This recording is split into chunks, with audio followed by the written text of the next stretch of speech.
Voici 3 signes qui montrent que cet homme n'est pas fait pour vous. Il n'est pas le bon. Les femmes ont souvent l'habitude de ne pas prêter attention aux signes pourtant évidents d'incompatibilité amoureuse. Elles regardent leur partenaire avec le cœur.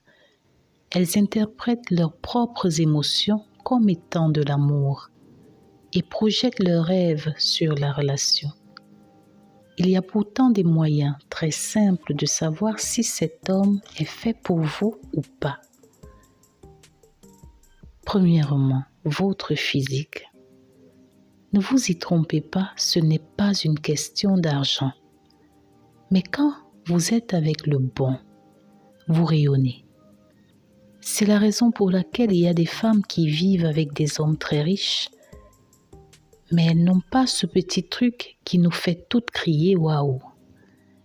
Et d'autres par contre qui sont avec des hommes moins aisés, qui ont cette étincelle qui illumine la pièce quand elle rentre.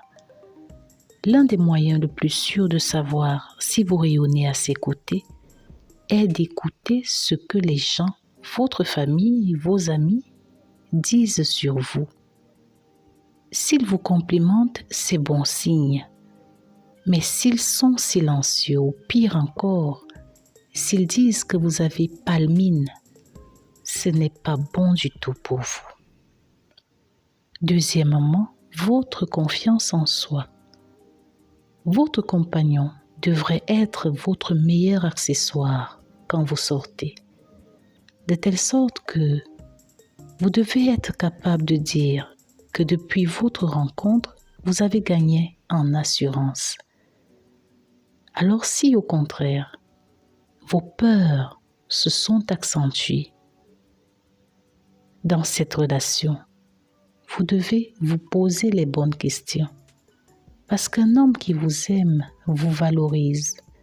Vous le sentez dans sa façon de vous traiter, dans sa façon de vous regarder et dans la différence qu'il met entre vous, qui êtes l'amour de sa vie, et les autres femmes.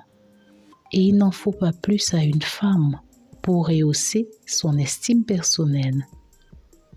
Troisièmement, votre état émotionnel.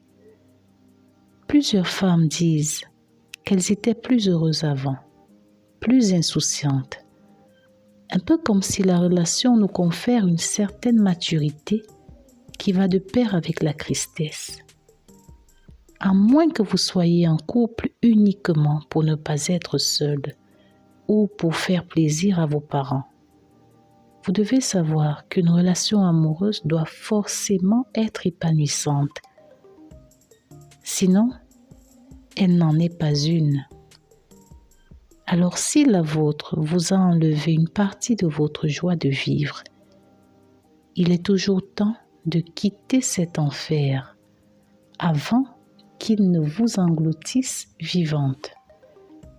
N'ayez pas peur de vous aimer davantage, car il n'y a aucune honte à se choisir soi-même.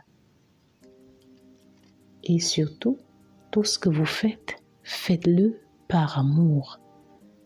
Par amour pour vous d'abord et par amour pour les autres ensuite.